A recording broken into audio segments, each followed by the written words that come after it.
Shalom jemaat Tuhan, selamat sore. Mari saat ini kita mau persiapkan hati kita untuk kita memuji dan mempermuliakan nama Tuhan.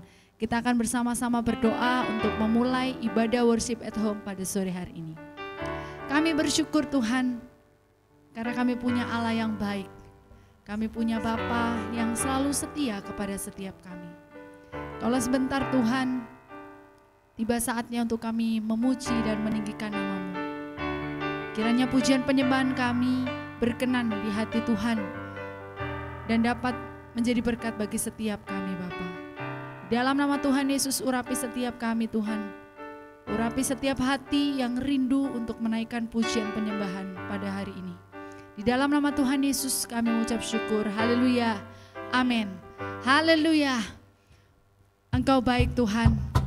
Kami bersyukur kami punya Tuhan yang baik. Allah yang sungguh amat baik setiap hari. Allah itu baik, sungguh baik bagiku. Ditunjukkannya kasih setianya. Dia menyediakan yang ku perlukan.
setiap kami. Kasih setiamu tidak pernah berubah, dulu, sekarang, dan sampai selamanya.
Kami percaya bahwa hari demi hari kami tetap punya Tuhan yang baik.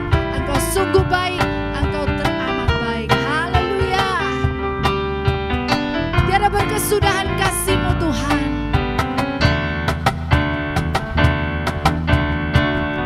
Tiada berkesudahan kasih setia-Mu Tuhan. Selalu baru rahmat-Mu bagiku. Hari berganti hari, tetap kulihat kasih-Mu.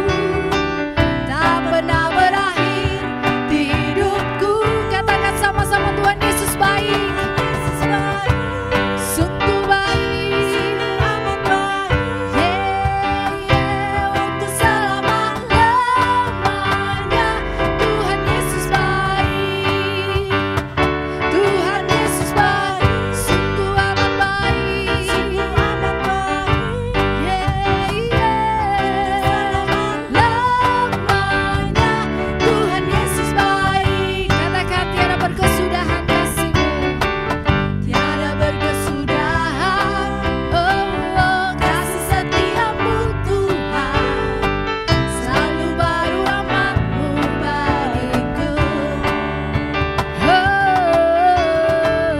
Hari berganti hari, tetap kulihat kasih-Mu. Tak pernah berakhir di hidupku. Mari sama-sama serukan. Tuhan Yesus baik, sungguh amat baik. Dia Yesus baik. Selama-lamanya Tuhan Yesus baik. Tuhan Yesus baik, sungguh amat baik. Selamanya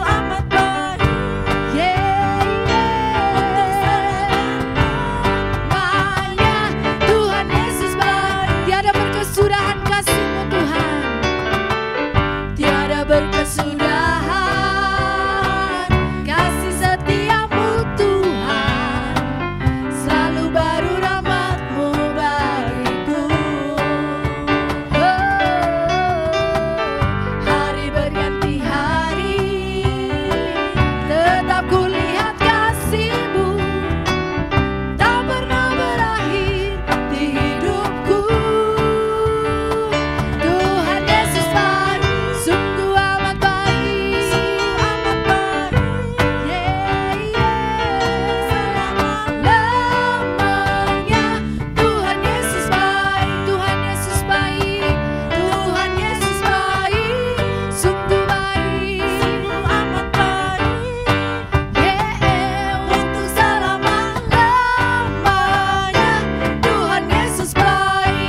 baik. Haleluya, puji nama Tuhan. Haleluya, terima kasih Tuhan. Terima kasih Engkau Allah yang sungguh amat baik bagi setiap kami. Tiba saatnya Tuhan, kami mau persiapkan hati kami Tuhan. Untuk kami mau dengar kebenaran firman-Mu. Kami rindu mengenal Engkau lebih dalam lagi. Kami rindu Tuhan mengenal Engkau lebih dari segala hal. Terima kasih Yesus.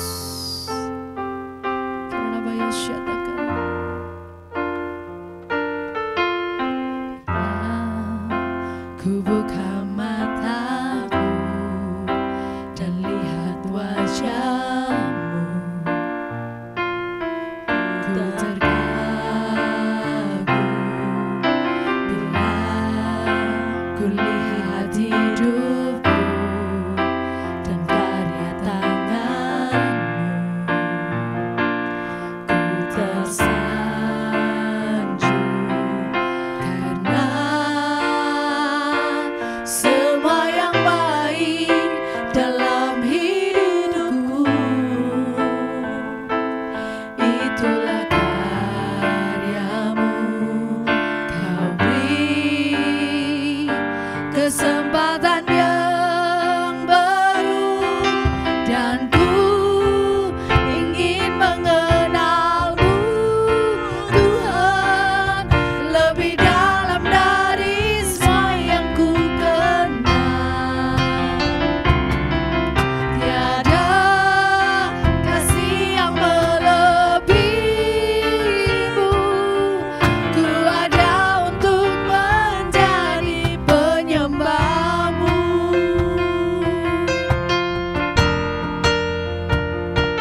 ku kenal.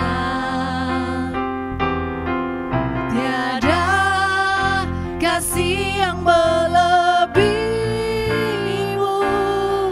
Ku ada untuk menjadi penyembahmu,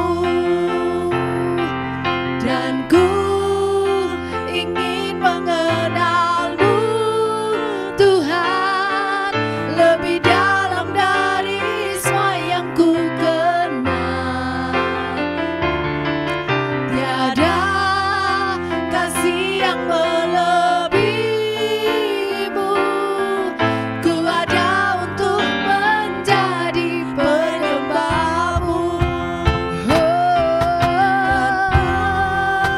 Ingin mengenalmu Tuhan lebih dalam dari semua yang ku kenal.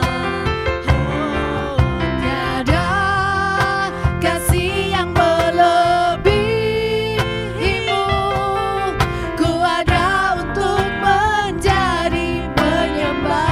Kami serahkan kepada hamba-Nya yang akan menyampaikan kebenaran firman Tuhan. Ku ada untuk menjadi, ku ada untuk menjadi penyembahmu.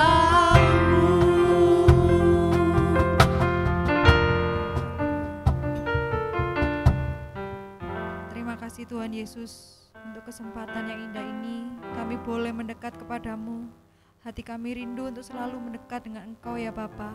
Kami percaya Engkau Tuhan yang baik, penuh kasih dan rencana-Mu selalu terbaik bagi setiap kami ya Bapa. Kami tidak pernah meragukan kasih-Mu. Kami tahu Engkau mengasihi setiap kami ya Bapa. Terima kasih Tuhan Yesus. Sebentar lagi kami akan mendengarkan firman-Mu. Kami mau mendengarkan isi hati-Mu ya Bapa. Biarlah firman Tuhan berbicara dan mengubah setiap kehidupan kami ya Bapa. Terima kasih Tuhan Yesus. Di dalam nama Tuhan Yesus kami sudah berdoa dan mengucap syukur. Haleluya. Amin. Shalom, selamat sore.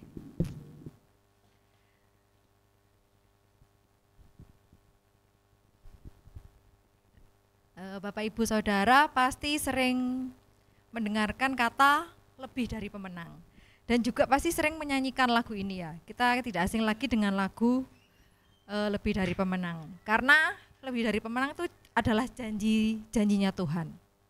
Bukan hanya keselamatan kekal, tetapi Tuhan itu pengen kualitas hidup kita di dunia ini juga adalah kualitas seorang pemenang. Jadi bukan seorang yang selalu berada di kondisi yang negatif atau bisa dikatakan punya mental korban ya. Mari kita akan melihat ayat-ayat di dalam Yohanes 5 ayat 1 sampai 9 yang menceritakan tentang mujizat Tuhan Yesus di kolam Bethesda. Kita mau belajar dari seseorang yang ada di sini ya. Yohanes 5 ayat 1 sampai 9. Judulnya adalah penyembuhan pada hari Sabat di kolam Bethesda.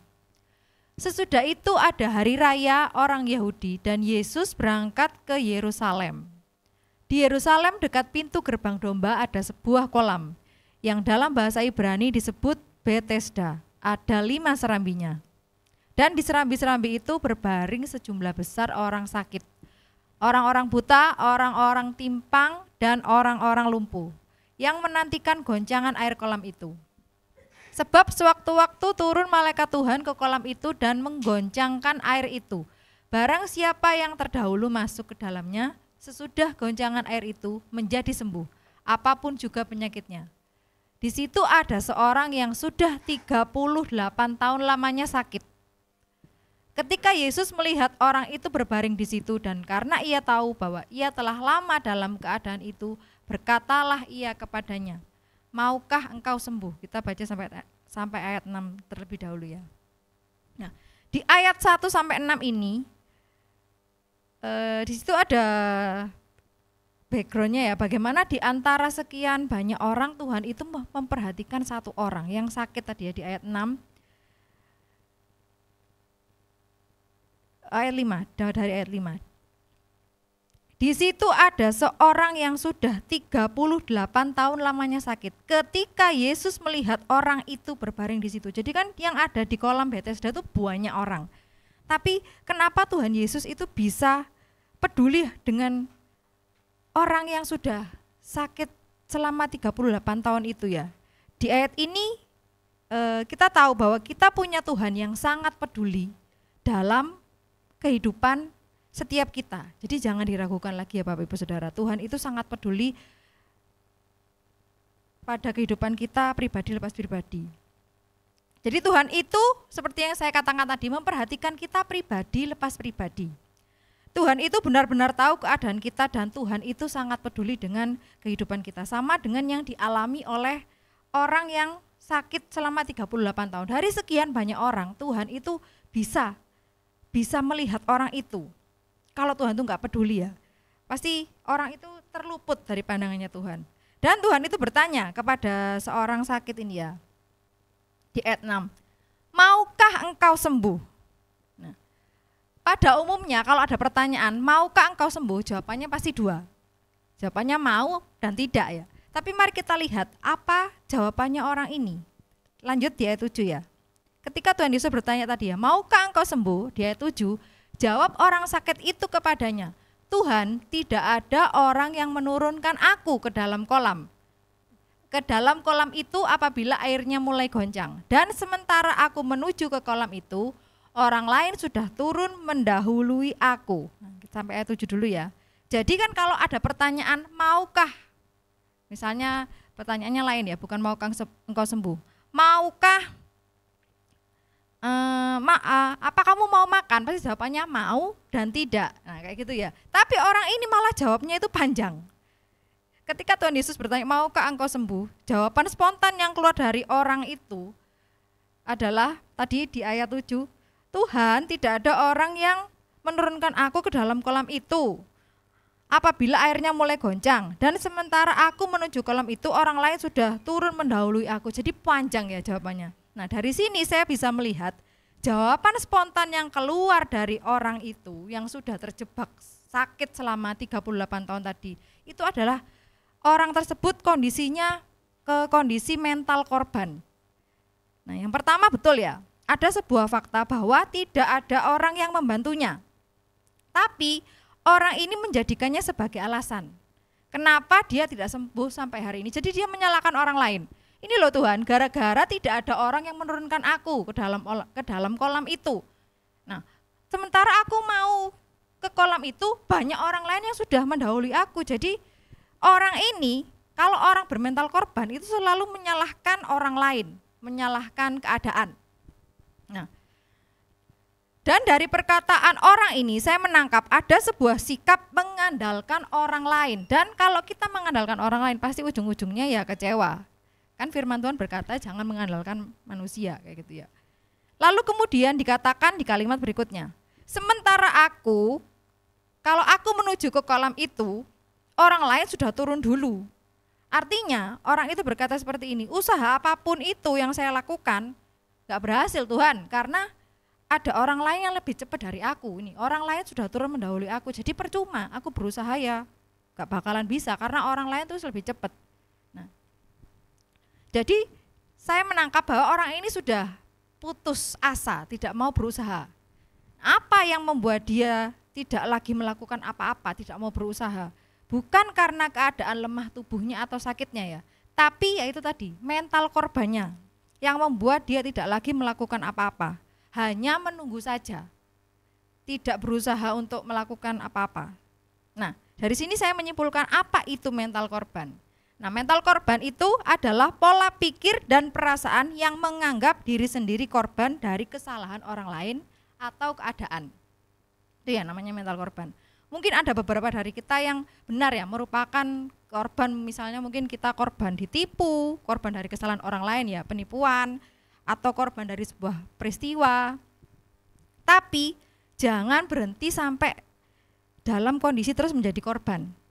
Jangan punya mental korban. Tuhan itu memberikan kepada kita sebuah mental pemenang ya, bukan mental korban. Karena pada waktu Tuhan Yesus itu menebus dosa kita, dosa setiap umat manusia, Tuhan Yesus itu sudah berkorban bagi kita Dan Tuhan Yesus itu adalah korban satu-satunya.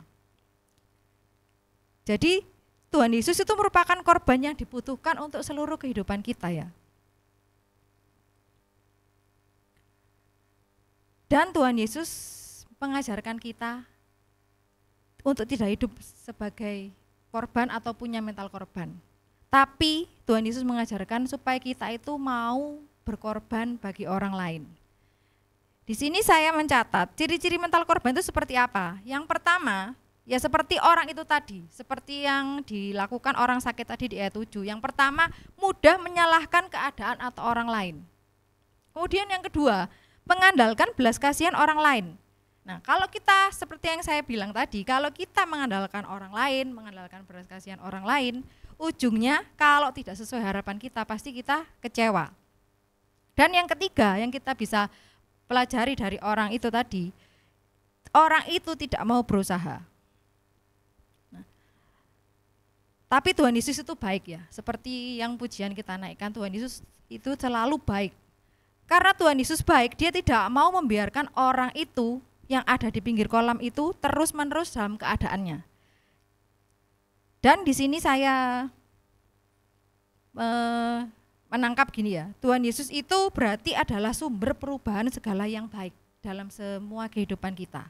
Nah, Tuhan itu sudah mau menyediakan pertolongan, menyediakan mujizat bagi orang itu dan juga bagi setiap kita. Tapi ada bagian kita, yaitu untuk bekerja sama dengan Tuhan. Bagian kita itu adalah taat dan percaya. Mari kita lihat di ayat 8. Nah, Tuhan Yesus berkata apa kepada orang itu? Kata Yesus kepadanya, bangunlah, angkatlah tilammu dan berjalanlah. Nah, setelah Yesus berkata kepada orang yang sakit itu, bangunlah, angkat tilammu dan berjalanlah. Jadi seolah-olah itu Tuhan mau memberikan pesan sederhana seperti ini ya. Cukup sudah kamu pada pikiran dan perasaan yang berfokus pada dirimu sendiri. Wes cukup sudah sama overthinkingmu itu kayak gitu. Cukup sudah dengan pikiran dan perasaan yang membuat kita itu terpuruk, yang membuat kamu terpuruk, sehingga nggak terjadi apa-apa. Sekarang waktunya ayo dengarkan perkataanku. Nah, perkataanku ini ya, bangunlah, angkatlah tilammu dan berjalanlah. Nah, jadi itu adalah di ayat 8 ini, itu adalah panggilan supaya orang itu tidak lagi terjebak dalam mental korban. Itu juga termasuk berbicara pada setiap kita ya Bapak Ibu ya. Jangan punya mental korban tetapi bangkit dan ikutilah setiap perkataan dari Tuhan. Jadi diperlukan tindakan iman. Tindakan iman itu adalah kunci terobosan dalam setiap hidup kita. Nah, puji Tuhan orang sakit ini tidak berkata, kita lihat ayat 9 ya. Setelah Tuhan Yesus berkata seperti itu di ayat 9, dan pada saat itu juga sembuhlah orang itu lalu ia mengangkat tilamnya dan berjalan. Nah, puji Tuhan orang itu enggak ngeyel. Pada saat Tuhan ngomong bangunlah, angkatlah tilammu, berjalanlah. Dia tuh enggak ngomong gini, mosok saya bisa Tuhan? Atau iya atau Tuhan, aku sudah 38 tahun loh ada dalam kondisi ini. Puji Tuhan orang sakit ini taat ya, percaya dan taat. Jadi kita bisa belajar dari orang ini yang awalnya punya mental korban tapi dia percaya sama Tuhan. Dan di ayat 9 dikatakan, pada saat itu juga sembuhlah orang itu lalu ia mengangkat tilamnya dan berjalan. Jadi kapan waktunya orang ini sembuh? Nah, pertanyaannya kapan waktunya orang ini sembuh? Yaitu pada waktu ia bangun. Jadi Alkitab tidak berkata lalu ia sembuh baru ia bangun. Terus ia mengangkat tilam dan berjalan. Ia bangun dulu. Tapi Alkitab berkata ia sembuh lalu ia mengangkat tilam dan berjalan. Jadi dibutuhkan sebuah tindakan iman yang tidak dipengaruhi oleh pikiran dan perasaan. Nah, iman itu tidak dipengaruhi oleh pikiran dan perasaan. Fokuslah kepada Tuhan dan apa yang Tuhan katakan. Jadi yang seperti dilakukan orang ini, orang itu fokus kepada Tuhan dan apa yang Tuhan katakan. Jadi itulah kunci terobosan yang membuat orang yang sudah 38 tahun sakit ini bisa sembuh. Nah, kita mau lihat ayat berikutnya di ayat 14 dan 15. Jadi Tuhan itu enggak cuma hanya berhenti sampai menolong orang itu ya, menolong kita dan menjawab kebutuhan kita. Tuhan itu tidak hanya menyembuhkan tubuh orang itu yang sakit, tapi Tuhan itu juga menyembuhkan jiwanya. Kita baca di Yohanes 5 ayat 14 sampai 15. Kemudian Yesus bertemu dengan dia dalam bait Allah, lalu berkata kepadanya, engkau telah sembuh, jangan berbuat dosa lagi, supaya padamu jangan terjadi yang lebih buruk. Ayat 15, orang itu keluar lalu menceritakan kepada orang-orang Yahudi bahwa Yesuslah yang telah menyembuhkan dia. Nah, seperti yang saya bilang tadi, Tuhan Yesus itu enggak hanya menyembuhkan sakit fisiknya saja, tapi juga menyembuhkan jiwa orang itu. Buktinya apa? Buktinya orang ini jadi tidak punya mental korban, tidak menyesali keadaannya lagi, tidak terpuruk dan menyalahkan orang lain. Jadi orang ini dipakai Tuhan untuk menceritakan bahwa Tuhan Yesuslah yang menyembuhkan dia. Nah, orang ini dipakai Tuhan menjadi saksi. Mari kita buka di Roma 8 ayat 37. Apa yang dikatakan firman Tuhan tentang menjadi lebih dari pemenang. Di Roma 8 ayat 37. Tetapi dalam semuanya itu kita lebih daripada orang-orang yang menang oleh Dia yang telah mengasihi kita. Jadi saya mau catat ada 3 poin. Tiga poin sederhana dari firman Tuhan hari ini. Yang pertama, Yesus itu tahu dan peduli keadaan kita. Tuhan Yesus itu tahu dan peduli keadaan setiap Bapak Ibu Saudara yang ada di rumah. Yang kedua, terima fakta, jangan hidup dengan mental korban. Walaupun benar kita adalah korban. Misalnya kita adalah korban penipuan, jangan coba ya aku enggak ditipu orang itu, coba ya. Nah itu namanya mental korban. Yang ketiga, dengar dan lakukan apa yang Yesus katakan. Apapun keadaan Bapak Ibu Saudara hari ini, seperti yang Yesus katakan kepada orang sakit itu, bangunlah, angkatlah tilammu dan berjalanlah. Jadi Tuhan Yesus itu mau berbicara pada setiap kita, bangunlah dari keadaan Anda saat ini. Ada sebuah panggilan dari Tuhan untuk menyadarkan kita supaya kita tidak terus hidup dalam bayang-bayang atau kejadian-kejadian masa lalu.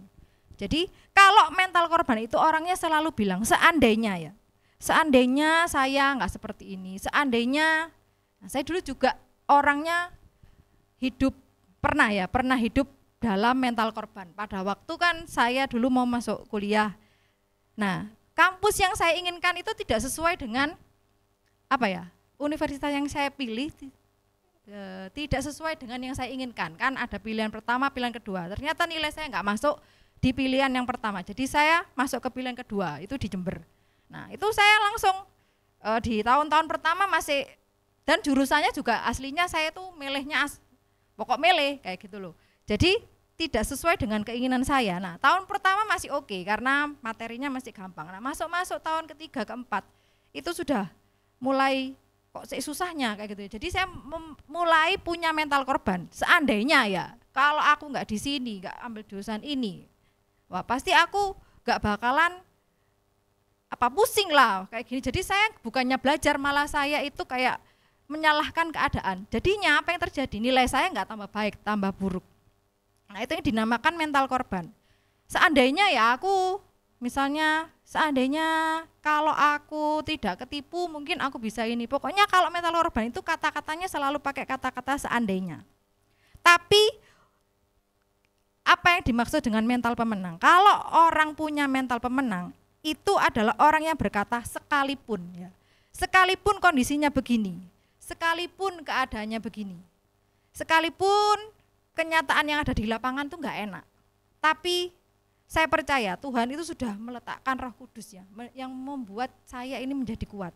Saya bersama Tuhan, saya pasti bisa. Nah itu mental pemenang. Jadi beda ya, mental korban tuh kalau seandainya, kalau coba enggak kayak gini, coba.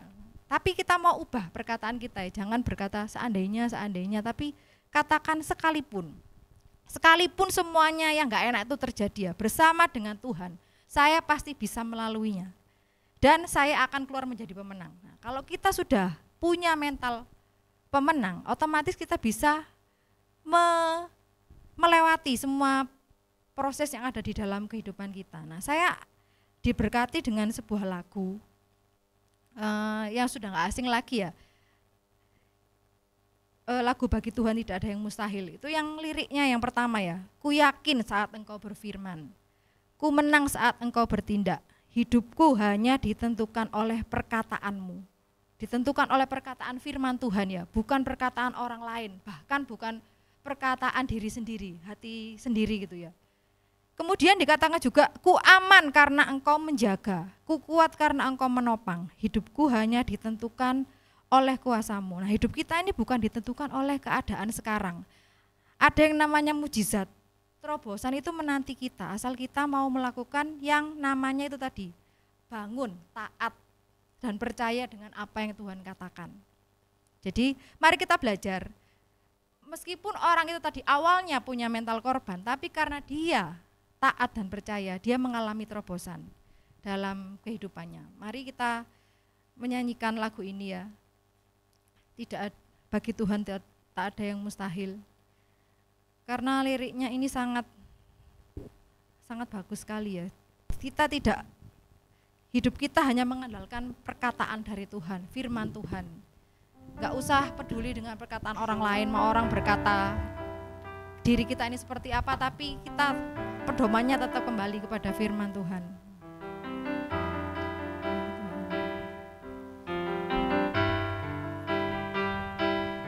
Ku yakin saat kau berfirman, ku menang saat kau bertindak. Hidupku hanya ditentukan oleh perkataanmu. Ya Tuhan, kami hanya percaya kepada firman-Mu ya Ku aman karena kau menjaga, ku kuat karena kau menopang. Hidupku hanya ditentukan oleh kuasa-Mu.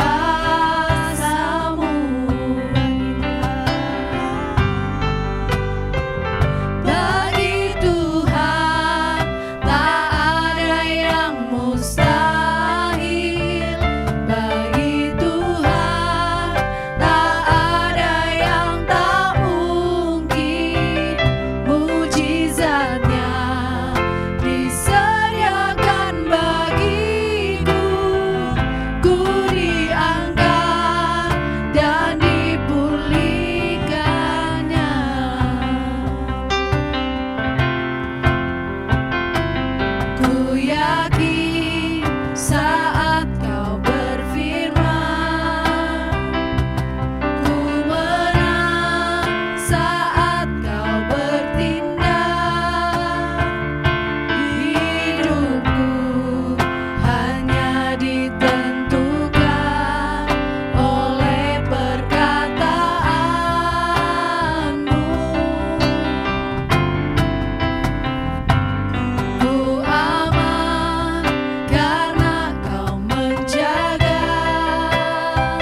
Tuhan, mulai malam hari ini kami hanya mau Tuhan mengikuti apa yang menjadi firman-Mu, apa yang menjadi perkataan-Mu. Kami tidak peduli Tuhan dengan perkataan-perkataan dari luar, perkataan orang lain, bahkan itu perkataan kami sendiri, hati kami sendiri Tuhan.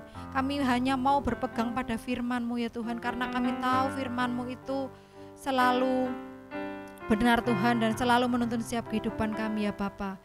Terima kasih Tuhan Yesus buat kebenaran firman-Mu malam hari ini Tuhan.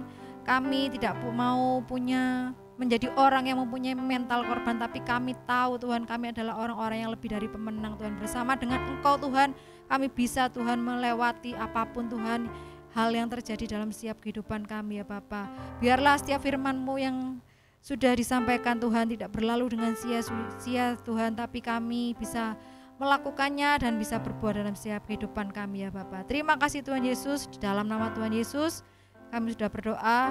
Haleluya. Amin.